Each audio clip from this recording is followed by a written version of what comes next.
نحمده ونصلي على رسوله الكريم اما بعد فاعوذ بالله من الشيطان الرجيم بسم الله الرحمن الرحيم رب اشرح لي صدري ويسر لي امري واحلل عقدة من لساني يفقهوا قولي. نماز اور سورۃ فاتحہ. رسول اللہ صلی اللہ علیہ وسلم نے فرمایا لا صلاۃ لمن لم يقرأ بفاتحة الكتاب. جس شخص نے نماز میں سورۃ فاتحہ نہیں پڑھی اس کی نماز نہیں. یہ حدیث بخاری کی ہے. تو اس سے کیا پتہ چلتا ہے کہ نماز میں خواہ آپ اکیلے پڑھ رہے ہوں یا پھر جماعت کے ساتھ، مقیم ہو یا مسافر، فرض پڑھ رہے ہیں یا نفل، کوئی بھی نماز آپ پڑھ رہے ہیں تو اس میں سورۃ الفاتحہ پڑھنا ضروری ہے. اس سے یہ بات بھی پتہ چلتی ہے کہ کوئی بھی شخص جو مسلمان ہو اس کے لیے قرآن کا ایک حصہ ہر سورت میں سیکھنا لازم ہے، الا یہ کہ وہ بالکل ہی معذور ہو. معذور میں کون آتے ہیں؟ جو بول نہ سکتے ہوں یا بالکل اتنا دماغ نہ رکھتے ہوں کہ وہ کچھ بھی یاد کر سکیں باوجود کوشش کے. کیونکہ بعض لوگ ایسے ہوتے ہیں جو بظاہر دنیا کے کام کاج چلتے پھرتے کرتے رہتے ہیں مگر ذہنی طور پر اتنے کمزور ہوتے ہیں کہ وہ کچھ بھی یاد نہیں رکھ سکتے یا ان کی زبان چلتی ہی نہیں کچھ یاد کرنے پر. تو ایسی صورت میں کوشش کے باوجود جو نہ کر سکے وہ تو معذور ہے. لیکن جن لوگوں کے پاس استطاعت ہے اور پھر وہ نہ کریں اور غفلت برتیں اور صرف اللہ اکبر کہہ کے بسم اللہ کی نماز پڑھیں تو وہ نماز قابل قبول نہیں. انہیں سورۃ الفاتحہ کم از کم یاد کرنی ہوگی. حضرت عبادہ بن صامت رضی اللہ عنہ روایت کرتے ہیں کہ ہم نماز فجر میں رسول اللہ صلی اللہ علیہ وسلم کے پیچھے تھے. آپ نے قرآن پڑھا، بس آپ پر پڑھنا بھاری ہو گیا. یعنی آپ نماز پڑھا رہے تھے لیکن نماز پڑھا نہیں پا رہے تھے، بھاری ہو گئی نماز. جب نماز سے فارغ ہوئے تو فرمایا شاید تم اپنے امام کے پیچھے پڑھا کرتے ہو. ہم نے کہا ہاں اے اللہ کے رسول. آپ نے فرمایا سوائے فاتحہ کے اور کچھ نہ پڑھا کرو، کیونکہ اس شخص کی نماز نہیں ہوتی جو سورۃ فاتحہ نہ پڑھے. اس سے کیا پتہ چلتا ہے؟ نمبر 1 کہ سورۃ فاتحہ امام اور مقتدی دونوں کو پڑھنی ہے. نمبر 2 یہ کہ جب امام جہری قرات کر رہا ہو، بلند آواز سے تلاوت کر رہا ہو، تو پیچھے کسی کو بھی بلند آواز میں یا آہستہ آواز میں تلاوت نہیں کرنا، کیونکہ اس سے کیا ہوتا ہے، اس بنبناہٹ سے یا شور سے یا آواز سے امام کو خلل ہوتا ہے، امام کے لیے کنسنٹریشن مشکل ہو جاتی ہے، پڑھنا بوجھل ہو جاتا ہے. اسی کا یہاں پر ذکر ہے، کیونکہ قرآن پاک میں بھی آتا ہے نا کہ اذا قرئ القرآن فاستمعوا له وانصتوا. ایک روایت میں یہ بھی ہے نبی صلی اللہ علیہ وسلم نے فرمایا کہ میں اپنے دل میں کہتا تھا کہ قرآن کا پڑھنا مجھ پر دشوار کیوں ہو رہا ہے، پھر میں نے جان لیا کہ تمہارے پڑھنے کی وجہ سے دشوار ہوا ہے. بس جب میں پکار کر پڑھوں، یعنی جہری نماز میں، یہ دیکھیے الفاظ قابل غور ہیں، جب میں پکار کر پڑھوں یعنی اونچی آواز میں پڑھوں تو قرآن سے سورۃ فاتحہ کے سوا کچھ بھی نہ پڑھو. یہ ابو داؤد کی روایت ہے. حضرت ابو ہریرہ رضی اللہ عنہ بیان کرتے ہیں کہ رسول اللہ صلی اللہ علیہ وسلم نے فرمایا جس شخص نے نماز پڑھی اور اس میں سورۃ فاتحہ نہ پڑھی پس وہ نماز ناقص ہے، ناقص ہے، ناقص ہے، پوری نہیں. ابو ہریرہ رضی اللہ عنہ سے پوچھا گیا ہم امام کے پیچھے ہوتے ہیں پھر بھی پڑھیں؟ تو حضرت ابو ہریرہ نے کہا ہاں تو اس کو دل میں پڑھ، یعنی پھر آپ بول کے نہیں پڑھیں گے بلکہ دل میں ہی اس کو دہرا لیں گے. حضرت انس رضی اللہ تعالی عنہ فرماتے ہیں کہ رسول اللہ صلی اللہ علیہ وسلم نے اپنے صحابہ کو نماز پڑھائی، فارغ ہو کر ان کی طرف متوجہ ہو کر پوچھا کیا تم اپنی نماز میں امام کی قرات کے دوران میں پڑھتے ہو؟ سب خاموش رہے. 3 بار آپ نے ان سے پوچھا، انہوں نے جواب دیا ہاں ہم ایسا کرتے ہیں. آپ نے فرمایا ایسا نہ کرو، تم صرف سورۃ فاتحہ دل میں پڑھ لیا کرو. ان احادیث سے ثابت ہوا کہ مقتدیوں کو امام کے پیچھے چاہے وہ بلند آواز سے قرات کرے یا نہ کرے الحمد شریف ضرور پڑھنی چاہیے. اس معاملے میں آپ نے سنا ہوگا کہ ایک بہت بڑا اختلاف بھی پایا جاتا ہے اور یہ امتیازی مسائل میں سے مسئلہ بن گیا ہے، حالانکہ اس کی ضرورت نہیں تھی. ایک دوسرا فریق ہے جو یہ کہتا ہے کہ سورۃ فاتحہ بھی نہیں پڑھنی چاہیے کیونکہ قرآن پاک میں آتا ہے وَإِذَا قُرِئَ الْقُرْآنُ فَاسْتَمِعُوا لَهُ وَأَنصِتُوا. معنی کیا ہے کہ جب قرآن پڑھا جائے تو اسے غور سے سنو اور خاموش رہو. تو وہ اس حکم کو سورۃ فاتحہ پر بھی اپلائی کرتے ہیں. اور اسی طرح صحیح مسلم کی ایک اور روایت ہے جس میں حضرت ابو موسیٰ اشعری کہتے ہیں کہ رسول اللہ صلی اللہ علیہ وسلم نے فرمایا وَإِذَا قَرَأَ فَأَنصِتُوا، جب امام قرات کرے تو خاموش رہو۔ اس حدیث سے بھی کیا پتہ چلتا ہے کہ جب امام پڑھ رہا ہو کچھ بھی تو باقی لوگوں کو کچھ بھی نہیں پڑھنا چاہیے، خاموشی اختیار کرنی چاہیے۔ حضرت جابر سے مروی ہے کہ رسول اللہ صلی اللہ علیہ وسلم نے فرمایا جس کے آگے امام ہو تو امام کی قرات ہی اس کی قرات ہے، یعنی جو کچھ امام پڑھتا ہے پیچھے والے کی قرات وہی قرات بنتی۔ اب دونوں طرف دلائل ہیں اور عام طور پر اختلاف پھر یہیں سے شروع ہوتا ہے۔ اب سوال یہ پیدا ہوتا ہے کہ دونوں طرح کی احادیث میں باہم موافقت کیسے پیدا کی جائے، کہ جب ایک جگہ پر آتا ہے کہ نماز ناقص ہے جب تک نہ پڑھیں، اور دوسری جگہ پر آتا ہے کہ امام پڑھ رہا ہو تو خاموش رہیں، تو اس میں ان دونوں کے درمیان تطبیق یوں کی گئی ہے کہ یہ جو پہلی قسم کا حکم ہے یہ عام ہے، حکم عام ہے، یعنی نماز کے اندر یا نماز کے باہر جب امام جہری قرات کر رہا ہو تو سب کو خاموش ہو کر سننا چاہیے۔ لیکن سورۃ فاتحہ اس میں خاص ہے، یعنی اس کی تخصیص ہے، کیونکہ آپ صلی اللہ علیہ وسلم نے خاص طور پر اس کے پڑھنے کا ذکر فرمایا ہے۔ ٹھیک ہے، تو ایک ہے عام حکم، یعنی عام حکم سے مراد یہ کہ یہ ہر قسم کی قرات پر لازم ہے، اور ایک خاص حکم سے مراد کیا ہے کہ اس میں سے ایک چیز کو الگ کر لیا گیا ہے، مستثنیٰ کر لیا گیا ہے، اور شاید اس کی تاکید کی وجہ یہی ہے کہ وہ ام القرآن ہے اور بہت اہم سورت ہے قرآن پاک کی، اور جس طرح پورے قرآن میں اس کو ایک خاص مقام اور فضیلت حاصل ہے، اسی طرح نماز میں بھی اس کی قرات کو ایک خاص مقام حاصل ہے، تو اس بنا پر اس کی تخصیص یہ احادیث کرتی ہیں جو ابھی آپ نے سنی، اور جن میں خاص طور پر یہ حدیث کہ لا تفعلوا الا بفاتحۃ الکتاب، تو یہ جو الا ہے یہ بھی آپ صلی اللہ علیہ وسلم نے خود فرمایا، یعنی تخصیص کسی عالم نے نہیں کی، تخصیص بھی خود آپ ہی کی طرف سے ہوئی ہے۔ ٹھیک ہے، کہ تم قرات نہ کرو، جس میں آپ صلی اللہ علیہ وسلم قرات کر رہے تو پیچھے سے کوئی اور بھی کر رہا تھا، تو آپ نے فرمایا کس نے کی کہ میری نماز مجھ پہ بوجھل ہو گئی، تو اس میں آپ نے کیا فرمایا لا تفعلوا الا بفاتحۃ الکتاب، تو یہ جو الا ہے اس سے کیا ہو گیا، فاتحۃ الکتاب الگ ہو گئی، یعنی اس کی اجازت موجود ہے۔ اور اسی طرح لا صلاۃ لمن لم یقرأ بفاتحۃ الکتاب، یہ حدیث بھی اس حکم عام کو خاص کرتی ہے۔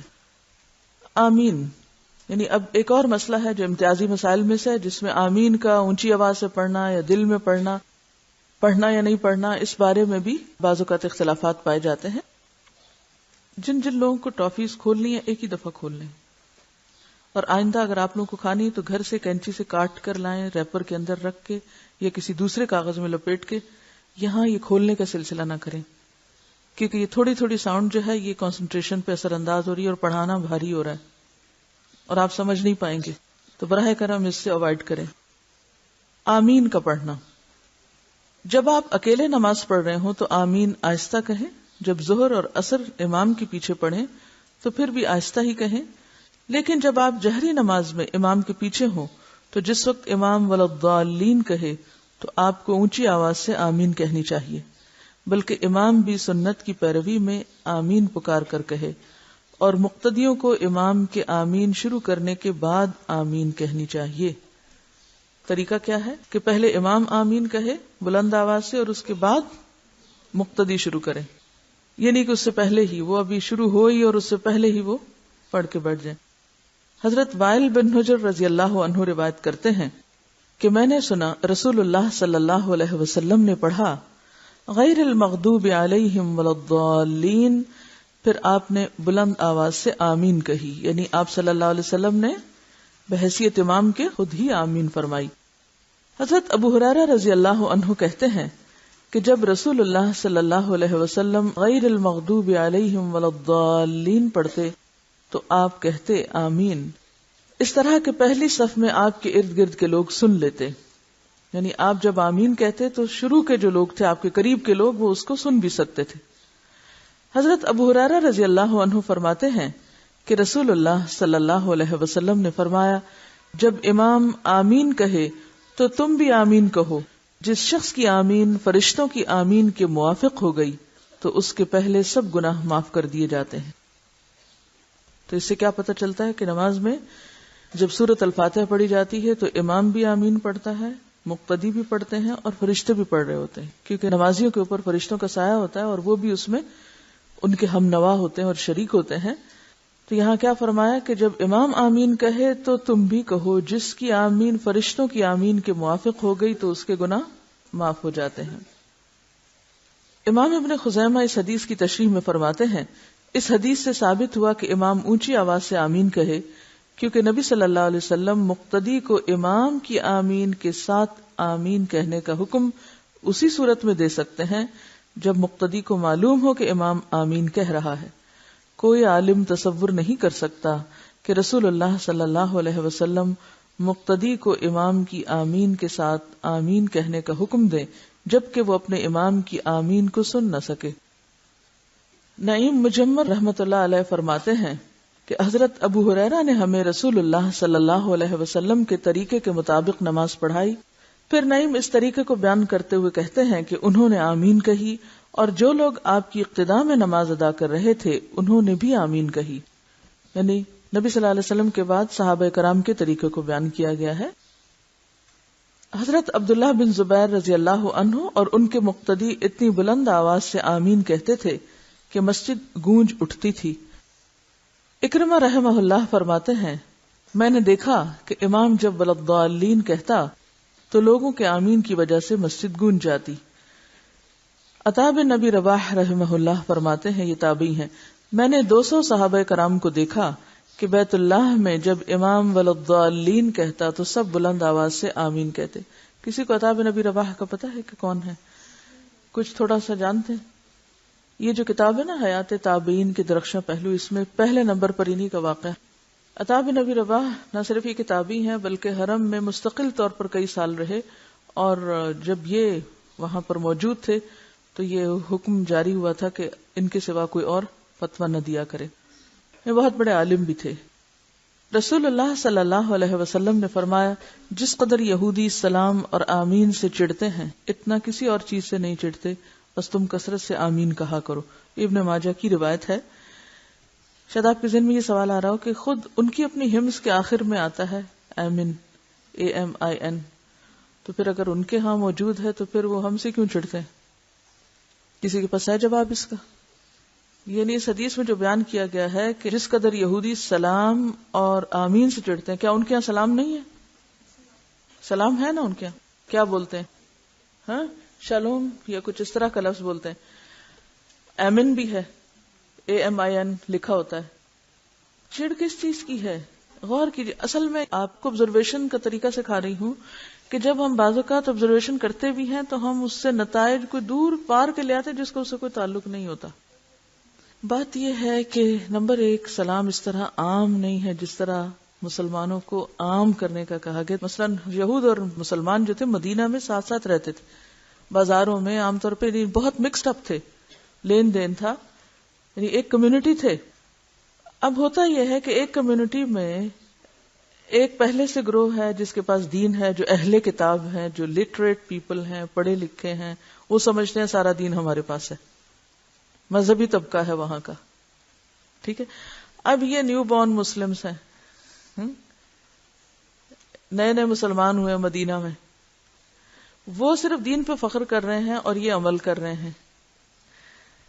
اب یہاں کیا ہے کہ اس کمیونٹی یا مسلمان برادری کے لوگ جو ہیں وہ آپس میں ایک دوسرے کو جہاں ملتے ہیں کیا کرتے ہیں؟ سلام، وعلیکم السلام، سلام. آپ کو پتہ ہے صحابہ کرام کتنا سلام کیا کرتے تھے؟ اگر درخت بھی آ جاتا تھا راستے میں اور اس کے بعد پھر ایک دوسرے کے سامنے تو پھر سلام کر دیتے تھے. اب وہ اس بات سے بہت چڑھتے تھے کہ ان کی اتنی آپس کی محبت ہے، اتنی محبت ہے ان میں. تو مسلمانوں کی باہم محبت اور باہم ایک دوسرے کو سلام کرنا ان کو تکلیف دیتا تھا. اب تو خیر ان کو تکلیف نہیں دیتا کیونکہ ہم کرتے ہی نہیں ہیں. تو سلام کیا ہے؟ اسلامی شعار میں سے پہلا شعار، پہلی پہچان. تم جنت میں جا ہی نہیں سکتے جب تک کہ تم آپس میں محبت نہ کرو. محبت کر ہی نہیں سکتے جب تک کہ افشوا السلام بینکم نہ کرو. یہ مسلمان ہونے کی پہلی پہچان ہے، پہلی. اور یقین کیجئے کہ اگر آپ واقعی چاہتے ہیں اتحاد قائم ہو تو اس سے آغاز کرنا ہوگا. ساری قدورتیں، ساری غلط فہمیاں، سب مس انڈرسٹینڈنگ سب ختم ہونے لگتی. مثلا آپ کسی کے بارے میں یہ سمجھتے ہیں کہ وہ مجھ سے ناراض ہے، خود ہی سمجھ کے بیٹھ جاتے ہیں، حالانکہ بات کچھ نہیں ہوتی. شیطان کا وسوسہ، شیطان پھوٹ ڈلواتا رہتا ہے، غلط فہمیاں پیدا کرتا رہتا ہے. یہ اس نے تو کرنا ہی کرنا ہے. اللہ تعالیٰ نے آپ کو اس کے دھونے کا طریقہ بھی بتا دیا کہ کیا کرو، کثرت سے سلام کرو. اب آپ دیکھیں کہ شیطان آ کے اگر کوئی گندگی پھینک بھی گیا اندر، کوئی وسوسہ ڈال بھی گیا، اور آپ کسی شخص کے بارے میں برا دل لے کے نکلے ہی باہر، آگے سے وہ آ رہا تھا، اس نے مسکرا کے آپ کو کر دیا سلام، اب جائے گا کدھر شیطان؟ چلے گا بس شیطان کا؟ نہیں. کب چلتا ہے شیطان کا بس؟ شیطانی وسوسے کو تقویت کہاں سے ہوگی؟ شیطان کے وسوسے کو تقویت یہاں سے ملے گی کہ آپ کے دل میں کسی کے خلاف بات ہے یا غلط فہمی ہے کہ یہ شخص مجھ سے ناراض ہے، یا یہ شخص جو ہے یہ میرا دشمن ہے مثلا، یا یہ میرے لیے برا سوچتا ہے، یا اس نے میرے خلاف فلاں کام کیا ہے. شیطان بعض اوقات بالکل بے بنیاد باتیں آپ کے دل میں ڈال دیتا ہے جن کی کوئی حقیقت نہیں. اب آپ اندر ہی اندر کڑ رہے ہیں اور رائی کا پہاڑ بنائے ہوئے ہیں، کچھ بات نہیں، پہاڑ بنا ہوا اندر. اب اتنے میں وہ شخص مل لیتا ہے آپ کو، وہ آ کے السلام علیکم آگے ہاتھ بڑھاتا ہے، مصافحہ کرتا ہے، سلام کرتا ہے، تو کیا ہوتا ہے؟ وہ جو آپ نے اندر ایک عمارت تعمیر کی ہوئی تھی غلط فہمیوں کی، وہ باقی رہے گی؟ وہ تو دھڑام سے گر جائے گی کہ یہ کیا، میں کیا سمجھتا تھا اور یہ تو ٹھیک ٹھاک ہے، اس نے تو کچھ ظاہر ہی نہیں کیا. کیوں آپ نے فرمایا تصافحوا یذھب الغل، ایک دوسرے سے مصافحہ کیا کرو، اس سے کیا ہوگا؟ کدورت نکلتی ہے، دلوں کی میل نکلتی ہے. تو یہ مصافحہ جب بھی ہوگا نا جب ایک دوسرے سے ملیں گے، ملاقات کریں گے اور پھر سلام کریں گے، سب ٹھیک ہو جائے گا. اب آپ دیکھیے کہ جب مسلمان آپس میں ملیں گے، مضبوط ہوں گے، ان میں اتحاد ہوگا، مل جل کے کام کریں گے، تو شیطان ناکام نہیں ہوگا، سارے دشمن ناکام نہیں ہوں گے. دشمنوں کو موقع کیوں مل گیا سب حملے کرنے کا اور سب چڑھائی کرنے کا؟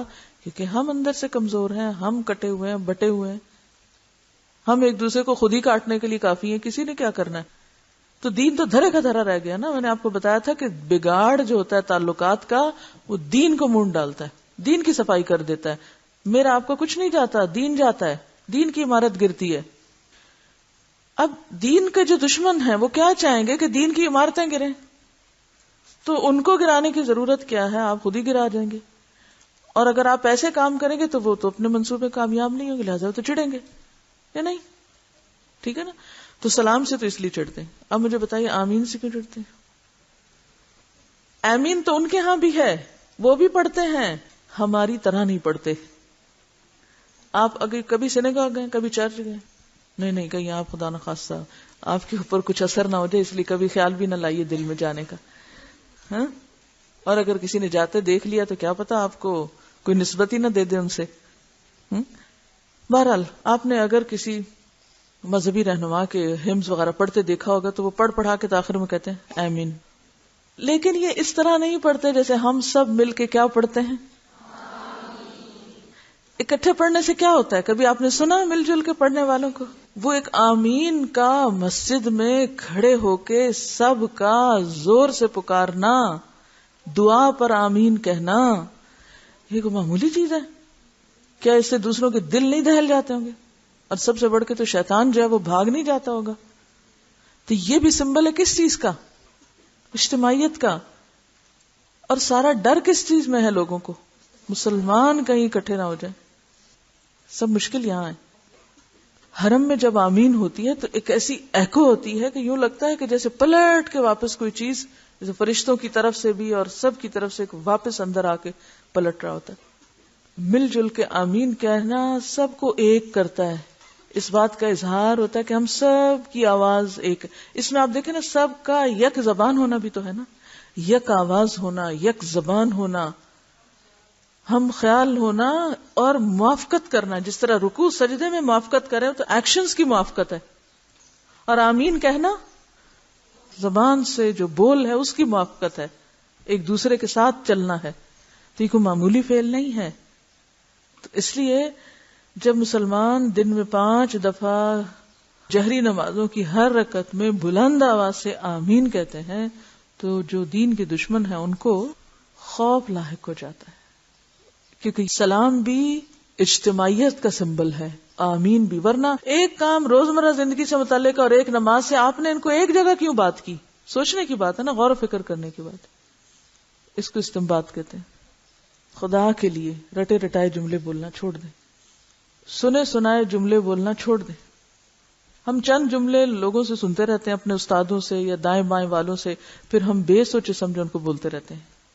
اس کیفیت سے باہر آئیے. بولا وہ کریں جو آپ کے دل کی آواز ہو، جو آپ نے سوچا ہو، جو آپ نے غور کیا ہو.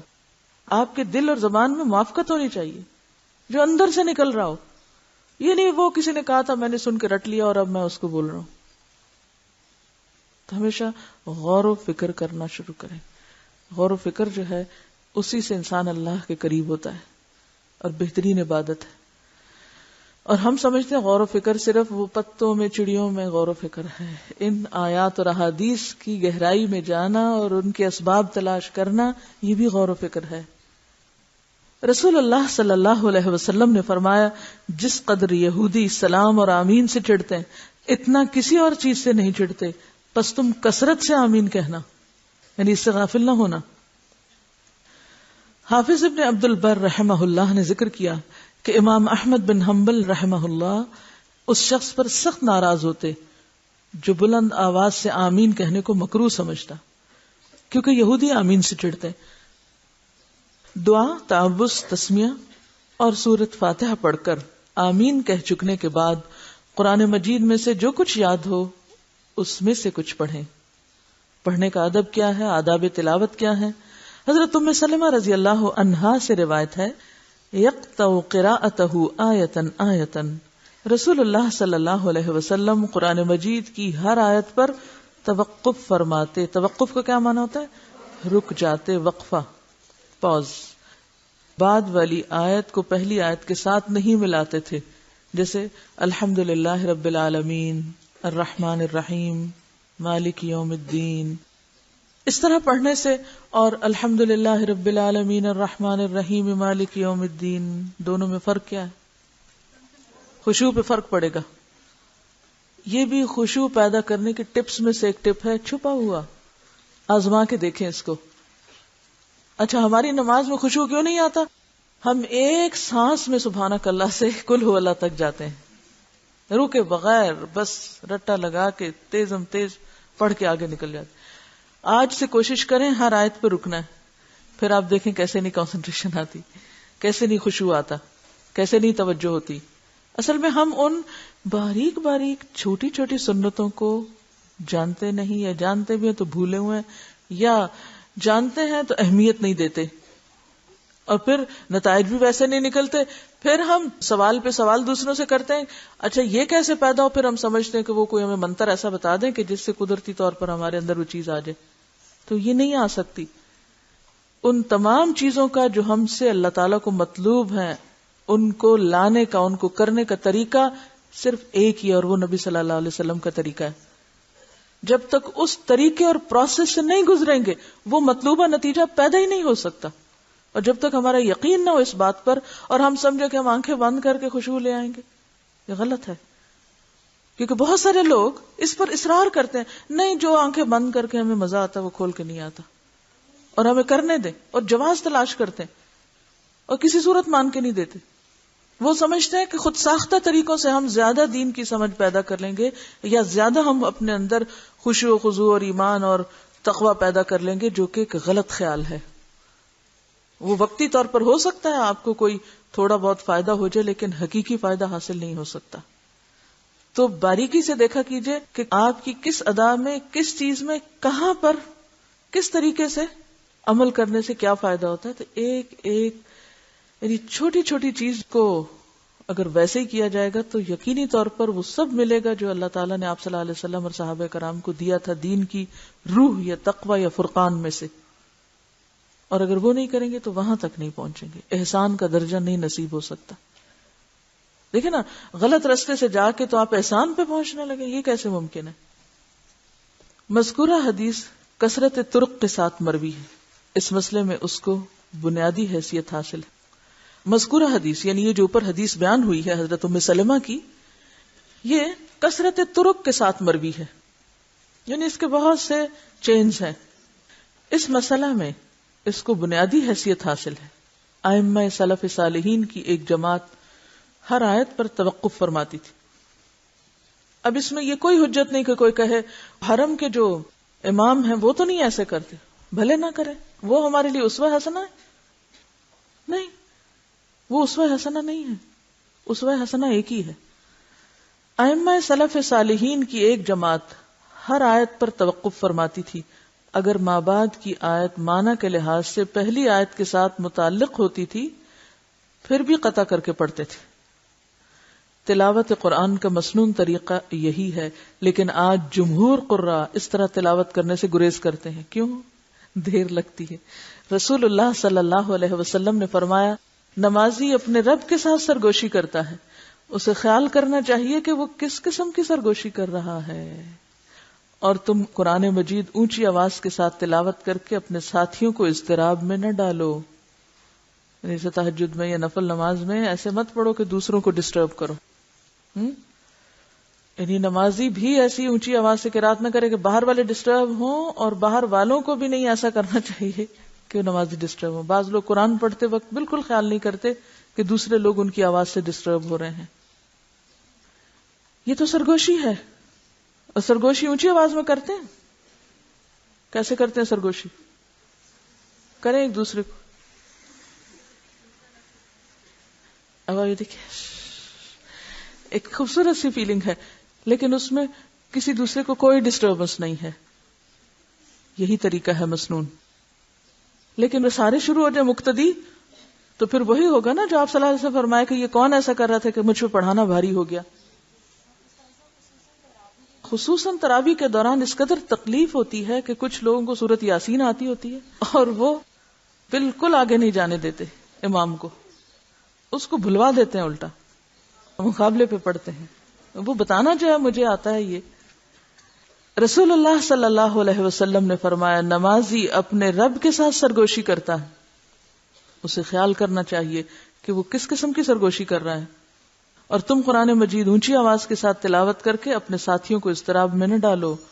رسول اللہ صلی اللہ علیہ وسلم اللہ کے حکم کے مطابق آہستہ آہستہ قرآن پاک کی تلاوت فرماتے، بلکہ ایک ایک حرف الگ الگ پڑھتے.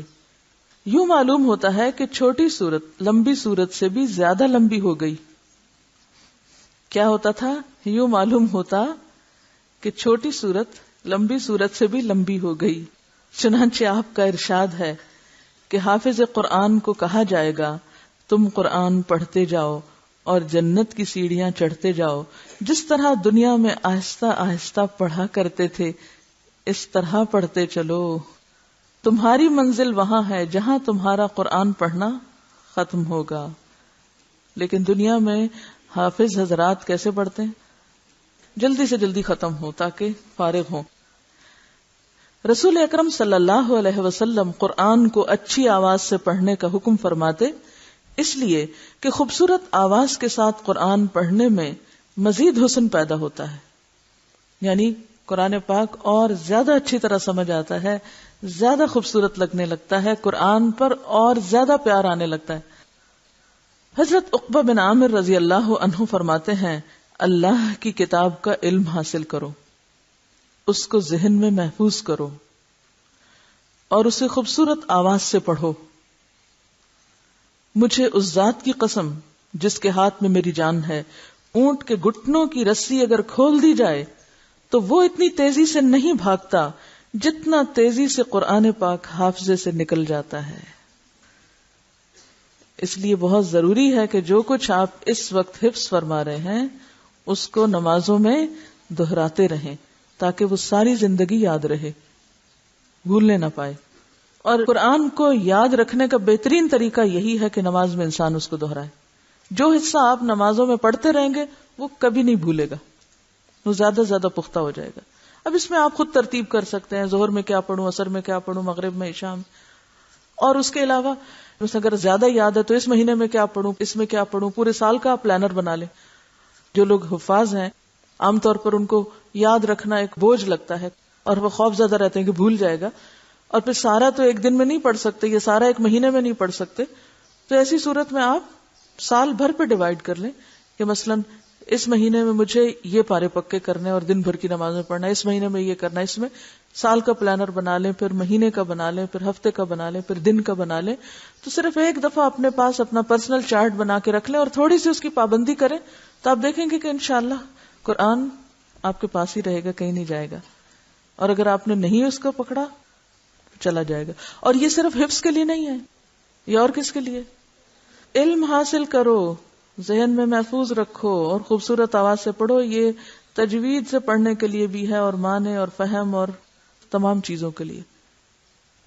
نبی صلی اللہ علیہ وسلم نے فرمایا اللہ تعالیٰ کسی آواز کے لیے اس قدر کان نہیں لگاتا جس قدر وہ اچھی آواز کے ساتھ قرآن پاک پڑھنے پر لگاتا ہے. یعنی خوبصورت آواز سے جب اللہ کا کلام پڑھا جائے تو اللہ تعالیٰ سب سے زیادہ اس شخص یا اس محفل کی طرف متوجہ ہوتے ہیں. یعنی کوئی آواز اللہ تعالیٰ کو اس طرح اپنی طرح متوجہ نہیں کرتی جتنا کہ خوبصورت آواز میں پڑھے ہوئی قرآن. وآخر دعوانا ان الحمد للہ رب العالمین. سبحانک اللہم وبحمدک نشہد ان لا الہ الا انت نستغفرک ونتوب الیک.